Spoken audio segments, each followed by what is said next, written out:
The sewing machine was really the first machine of any sort to enter the home. When it first appeared in the 1850s, it was regarded as the miracle of its age. To the people of the time, it must have seemed almost inconceivable that a machine could do such a fiddly and complicated action as sewing, that I find quite difficult enough with both hands and a lot of concentration. Personally, I still find sewing machines quite magical, how effortlessly they work, producing such perfect stitches and without hardly ever tangling up.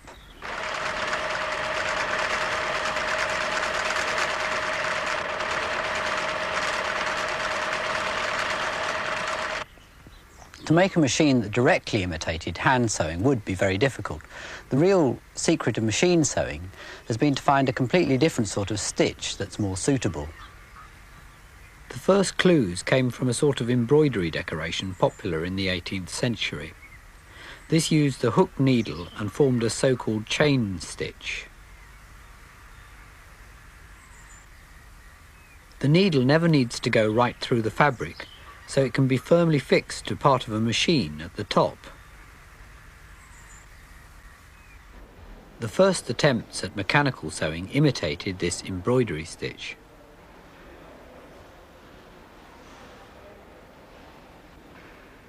The first patent was granted to Thomas Saint, an English cabinet maker, in 1790. When a model was made from his drawings 100 years later, it had to be extensively modified before it would work.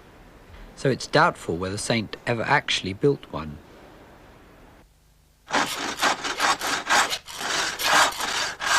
The first person to build a sewing machine and put it to any practical use was a French tailor called Thimonier.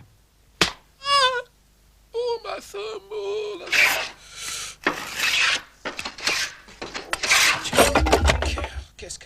After years of failure, he finally patented a machine in 1830. By 1841, he had 80 machines stitching army clothing in a Paris factory.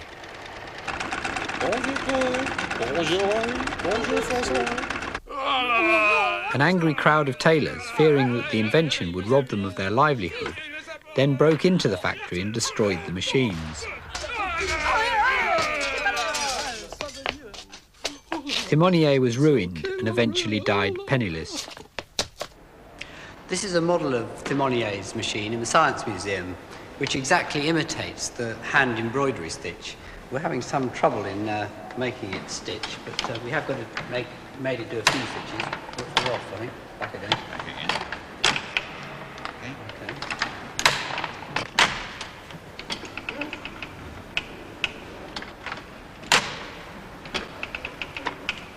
This is working better.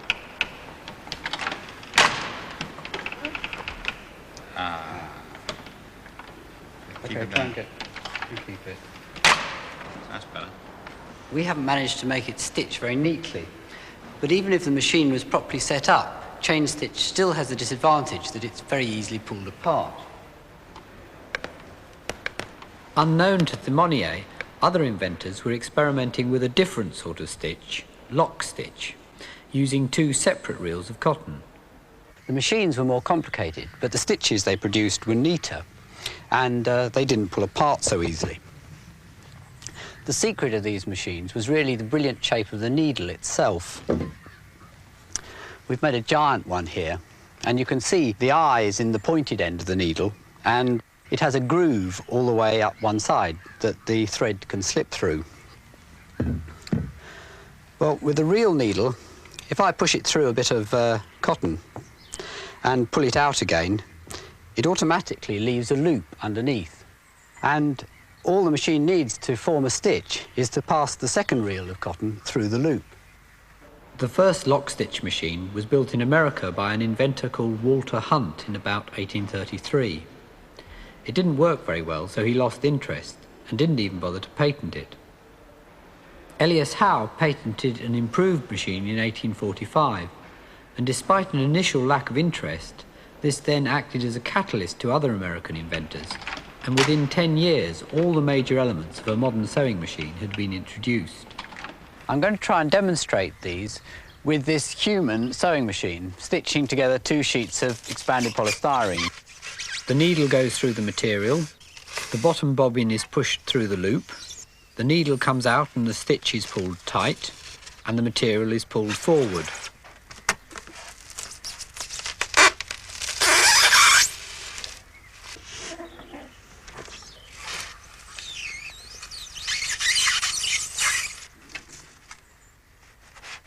Every lock stitch machine has these 4 movements: pushing through the needle, passing the loop round the bobbin, pulling the stitch tight, and moving the material forward.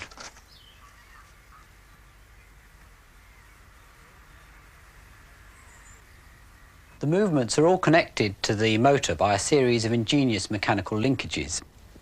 First, the linkage to the needle itself. This is often just a crank, the simplest way to get an up and down motion from a rotation.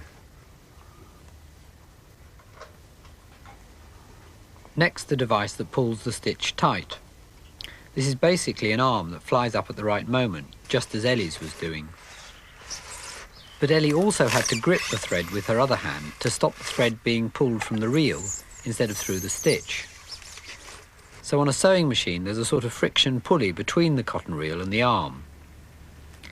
It's getting the thread to pass cleanly through these 2 things before the needle that always makes threading up a machine so elaborate. The action of the arm itself is surprisingly simple. Just 2 levers fixed to the needle mechanism. It's wonderful what a vast range of movements can be derived from simple cranks and levers.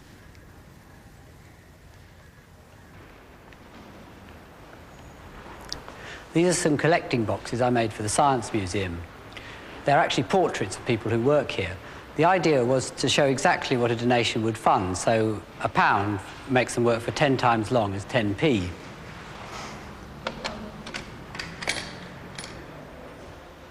This is the curator. He takes the pipe out of his mouth and then scratches his head. If you look inside, you can see the arm is a simple crank connected to a geared motor.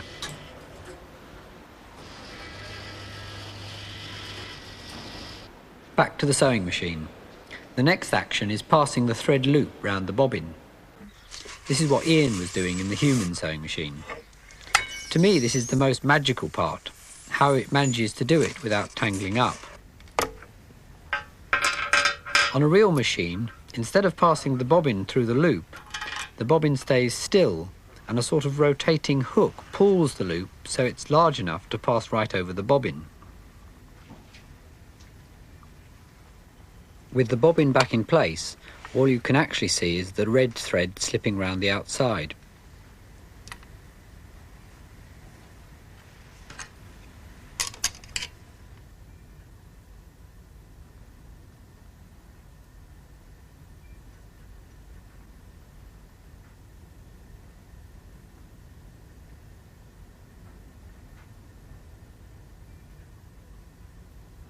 The last movement, pulling the cloth forward for the next stitch, is technically called a 4-motion feed because the 2 metal bit moves forward, down, backwards and up again. It does this with these 2 off-centre rings on the drive shaft. The one on the right pulls the claw backwards and forwards, the other one makes it go up and down. So both combined give the 4 motions. This completes the basic mechanism, all 4 movements connected to a single drive shaft. This is actually a toy made in Germany about 1893. It's called the Nuremberg Lady or Nuremberg Princess. It's patented. The cotton goes in here, that's the bobbin, comes through a tensioning system, comes across to here. The needle would have been held in her hand. You see her head nods. Although it is a toy, it has all the mechanical characteristics of an ordinary sewing machine. I've been collecting sewing machines for about 15 years, and about 3 years ago a few of us got together and decided to form a society to pass on information and share information and find out what was going on. And it is now an international sewing machine collector society, which we shorten to ISMAX. And we have members all through the world, America, Australia, Hong Kong, all throughout Europe. And I just brought along one or two of my machines to show the very different types that are available. That comes from France, Germany, those are America, this is Glasgow, and that one's from Coventry, an English-made machine. And every one is slightly different, the way it developed. Well, a very unusual machine is this little one here. Unlike the rest of the machines, this isn't painted or brightly coloured. It's nickel-plated, looking a bit like a giant stapler. Very nice noise, a bit like a puffer train. Now, there's absolutely no reason whatsoever why this machine should have hands. No reason apart from being pretty. Why somebody should do it, I don't know. It was made in Coventry by a man called Starley, and his trademark was Lady Godiva on a horse. The lion, the beast. It was made by a Glasgow company called Kimball & Morton about 1863-ish. As a sewing machine, it's quite ordinary. It's just a shuttle mechanism. It's just unusual because of its shape. Now, this is a French machine.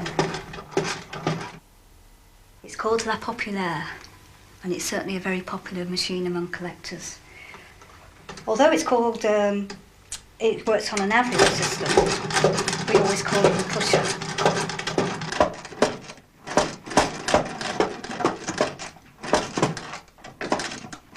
And it is one of the very few to use this unusual push-start mechanism. But we've seen all these very different looking, very complicated, very simple mechanism machines. But one of the simplest, one of the prettiest, one of the most popular, and probably, in my opinion, one of the best, the Wilcox & Gibbs.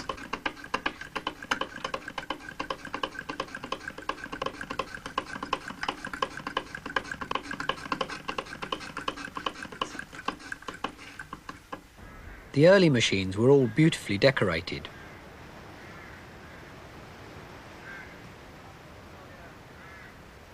I think this was because the sewing machine was the first machine to enter the home. At the time, all other machines were industrial. Lavish decoration was an attempt to make them look more domesticated.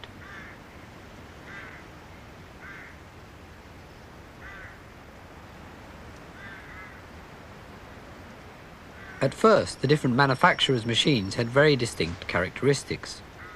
But by the 20th century, they'd all started looking more and more alike.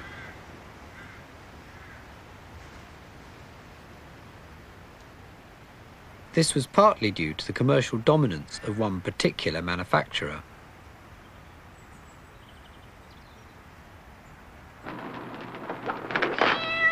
Oh, John, I'm so discouraged. How can I ask anybody to this house the way the furniture looks? Well, it is pretty awful, but I don't suppose we could buy much with our money. Not unless a miracle happens. Ah, there's the miracle. Hurry, hurry, hurry, hurry. Answer that doorbell. That's the first time I ever saw a miracle in a two-pants suit. But it's the Singer Man. He'll send her to the nearest Singer sewing center, and the miracle man turns her over to that miracle woman, the sewing teacher, to you. Just a few simple lessons on the sewing machine, and her house will look so attractive they'll probably sell it at a profit. Now take a look at the finished room with the rest of the girls she's invited over. You don't mean to tell me these draperies, curtains, and slip covers yourself? How did you ever make them so perfectly? It's a grand color scheme. They must have cost a pretty penny. Only $18.31. What? Why, I wish I could sew like that. But you can, Martha. What's that? The address of the nearest Singer Sewing Center. Get it? The company was founded by a man called Isaac Merritt Singer.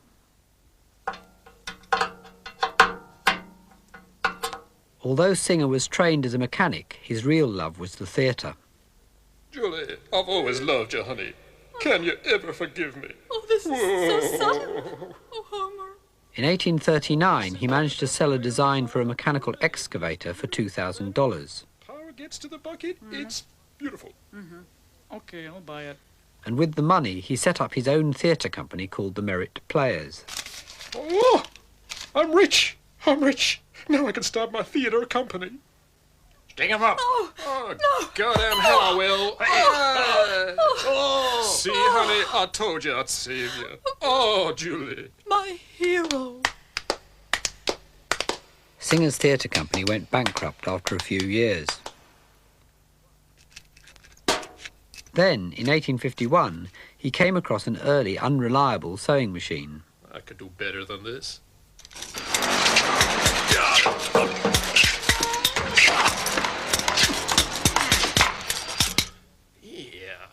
He built his prototype in only 11 days and then went into production. Singer's machine wasn't particularly original, but he was brilliant at selling it. Okay, ladies and gentlemen, this machine sewing before your very eyes. Here is your trousers, Isaac.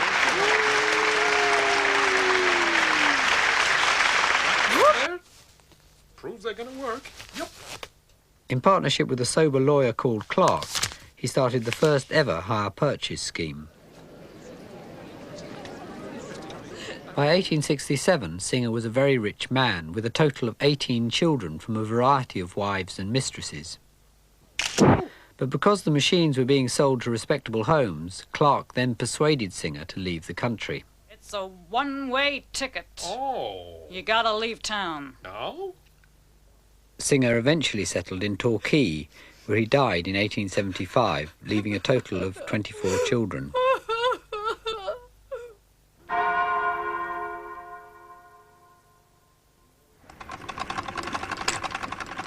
From the earliest days of the sewing machine, attempts were made to find a better way of powering it than just turning a handle.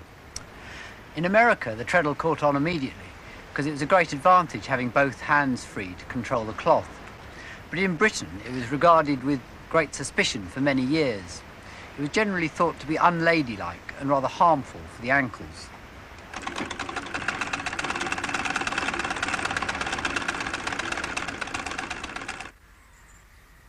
Attempts were made to power the machines by water wheels, giant clockwork motors and steam, but all were inconvenient. The first electric machines appeared in the 1920s. At first the motor was a separate lump bolted on. Only very gradually did it become integrated in the body of the machine.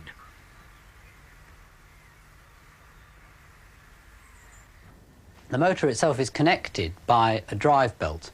This belt used to be rubber or leather, but on modern machines there's a synthetic toothed belt which has the big advantage that it doesn't slip. They've now replaced belts, gears and chains on many machines, like photocopiers. They're quieter, easier to set up and don't need oiling. A couple of years ago I made this trick suitcase for a conjurer clown. For a stage show. It does several tricks, about 8 of them in all, but the relevant ones today are the fact it can walk off stage entirely of its own accord.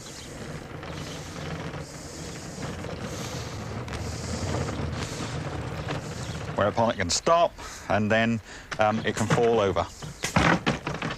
The drive mechanism has worked entirely on tooth belts. I use them quite a bit. 2 of the tooth belts act as like caterpillar tracks, and the third one is the drive. I'll show you it working.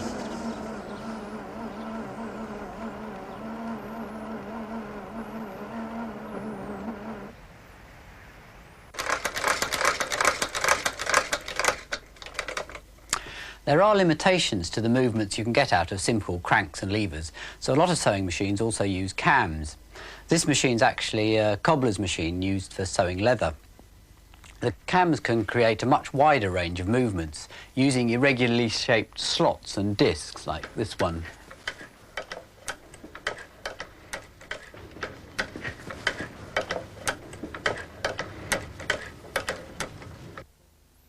Just like cranks and levers, these have all sorts of uses, and I quite often use them myself.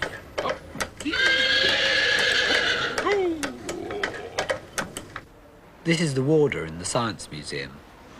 I made the warder with a simple crank at first, but then he just moved his head evenly from side to side, and it didn't look at all realistic. It looked entirely mechanical. So I swapped it for a cam, and then it gave it its sort of jerky motion, and he actually looked as if he was looking around. And looking down at his watch was the same.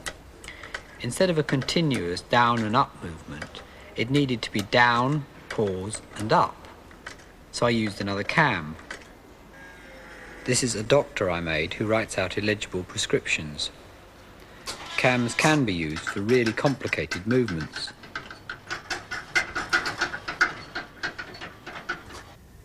Most modern sewing machines can do a wide variety of fancy stitches. They look a lot more complicated, but there's only one basic extra movement, and that's moving the needle from side to side. And by combining sideways needle movements with variable cloth feed movements, all sorts of fancy stitches become possible.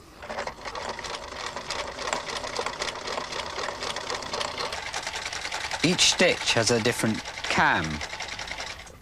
If I change to a different stitch, the cam follower moves, and you can see it moving to a different rhythm.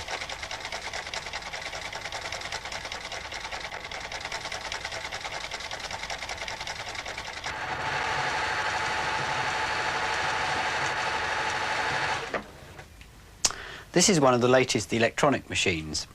The idea behind it is really quite simple. Instead of using cams to vary the needle and the cloth movements, it uses these devices called stepper motors.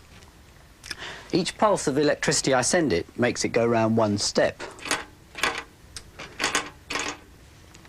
And I can use it to move a lever in just the same way as a cam. I'll try and imitate it over here.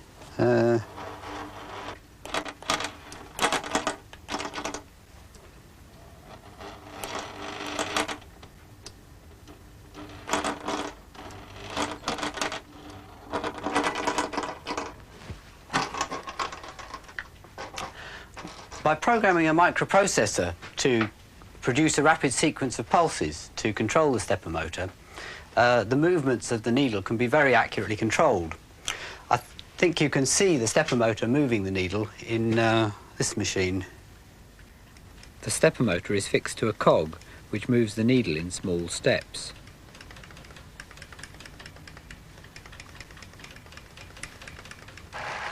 This machine is a Pfaff. Today, Singer has lost its market dominance, and German and Swiss manufacturers now produce the most advanced machines. But I'm not convinced that all the electronics is really a good idea in the sewing machine. However good the design, there's still an awful lot more to go wrong than in a basic machine. And I'm not sure that all the fancy stitches are really worthwhile. The service engineers I've talked to say that a lot of people never use them. With the old mechanical machines that used to last anything up to 100 years, the lack of obsolescence was quite a problem for the manufacturers. Singer used to have a policy of breaking up any machines taken in part exchange to reduce the supply of second-hand ones. I suspect all the complexity of the fancy stitches has added quite a convenient degree of obsolescence. But anyway, the golden age of the domestic sewing machine is perhaps already past. Make me a gown that is a perfect fit, like the one you made for Lady Daphne. When it first appeared, there were no clothes shops anywhere. You either made your own, The tails! or if rich enough, got a tailor to do it. It will be a couple of weeks, ma'am. Even a generation ago, most families made some of their own clothes.